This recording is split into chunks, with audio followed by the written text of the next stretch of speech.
There's probably virtually no person on the planet who has not already seen the Lord of the Rings trilogy and marveled at its incredible scale.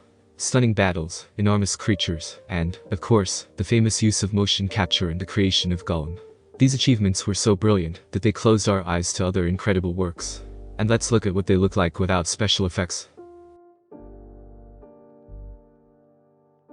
Lord of the Rings director Peter Jackson is a fan of all kinds of miniatures. And from an early age he began to create, shoot and destroy his own miniatures. In the Lord of the Rings trilogy, a huge amount of work was put into the design of the miniature cities.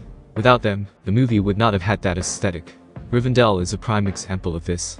Rivendell was intended to be a very peaceful place with beautiful elven architecture, precious materials with constant golden light, a waterfall, trees and birds. For the first film they decided to create Rivendell in miniature. The work was very painstaking. One of the great advantages of using such a miniature was the natural sense of light. All the lights and shadows became real, and the way the different materials and colors reacted to the many light sources when properly angled provided incredible realism.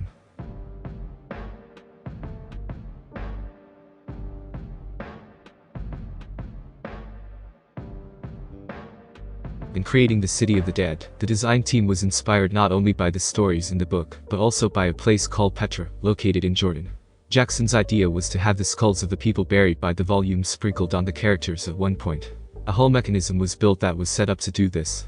But it turned out that the original 200 skulls weren't enough.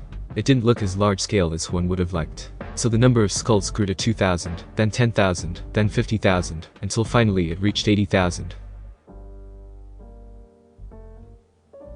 Minas Tirith was the largest architectural model created for the trilogy, and was built at 1/122 scale. It was 7 meters high and 6.5 meters in diameter. It contained over 1,000 handmade houses. Other models of various street sections and buildings were built at 1/14 scale with incredible detail.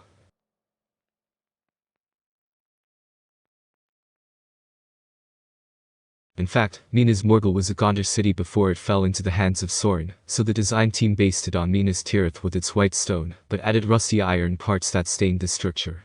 2 models were made, one was 1/120 scale, the other was 3 times larger, and used for close-up photography. To give the models the ominous glow described in the book, they painted the models with special luminous paint, then illuminated them with UV light.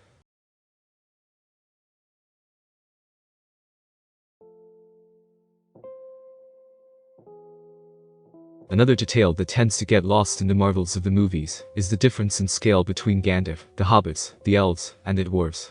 This was one of Peter Jackson's major pains, in addition to many during the making of the film. The hobbits were not children, but adult humans, only a couple of times shorter than the standard human, and since the hobbits' height is one of the defining traits, Jackson had to find a way to make them look smaller than the others. The director decided to use the traditional forced perspective to create the illusion that one actor was smaller than the other. This included props of different sizes as well as careful positioning of the character in the frame, such as Frodo, compared to people of normal height.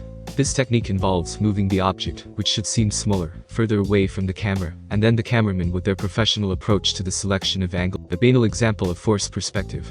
These are the all too famous photos of the newly minted husband holding his bride in the palm of his hand. The Lord of the Rings had professionals working on it, so no one even noticed that, when Frodo was riding in Gandalf's cart, he was sitting at a considerable distance. From a certain angle, it felt as if the actors were sitting side by side, but one smaller than the other. However, since a forced perspective requires very specific angles, the team ran into another problem. To create such an illusion, the camera must not move in relation to the objects. Of course, that didn't suit Jackson, because it severely impoverished the frame.